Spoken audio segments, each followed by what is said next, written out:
দুর্নীতির অভিযোগে পদত্যাগ করা ব্রিটিশ মন্ত্রী টিউলিপ সিদ্দিক মন্ত্রিত্বের বিধি বা মিনিস্ট্রিয়াল কোডের কোনো লঙ্ঘন করেননি বলে জানিয়েছেন ব্রিটিশ প্রধানমন্ত্রী কিয়ার স্টারমার।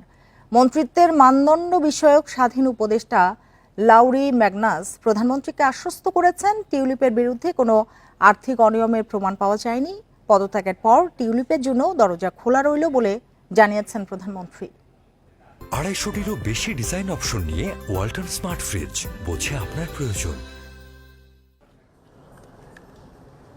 গত 5 আগস্ট শেখ হাসিনার পতনের পর বোন শেখ রেহানার মেয়ে ব্রিটিশ মন্ত্রী টিউলিপ সিদ্দিকের বিরুদ্ধে ওঠে দুর্নীতির অভিযোগ। তার বিরুদ্ধে অভিযোগ তিনি তার খালা শেখ হাসিনার দুর্নীতির সঙ্গে সম্পৃক্ত। সেই বিতর্ক উস্কে দেয় আওয়ামী লীগ ঘনিষ্ঠ ব্যবসায়ীর কাছ থেকে লন্ডনে ফ্ল্যাট উপহার নেয়ার অভিযোগ। এরপরই টিউলিপকে নিয়ে ব্রিটেনের রাজনীতিতে শুরু হয় তোলপাড়। দাবি ওঠে তাকে বরখাস্তের।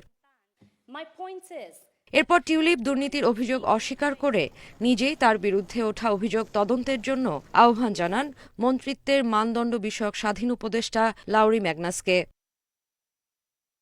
সমালোচনার মুখে মঙ্গলবার পদত্যাগ করেন টিউলিপ সিদ্দিক।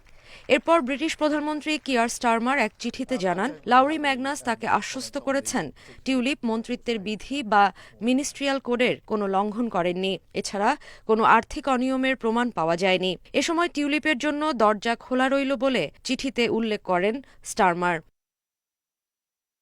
স্বাধীন উপদেষ্টার কাছে নিজেকে সমর্পণ করায় এবং সত্য উদ্ঘাটনে পুরোপুরি সহযোগিতা করার জন্য চিঠিতে টিউলিপকে ধন্যবাদ জানান ব্রিটিশ প্রধানমন্ত্রী।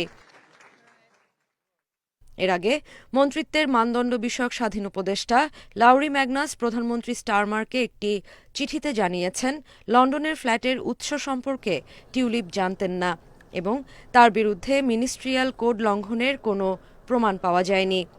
এরপরই তদন্তের স্বার্থে পদত্যাগ করেন tulip Siddique. Sadia Afrin, independent news.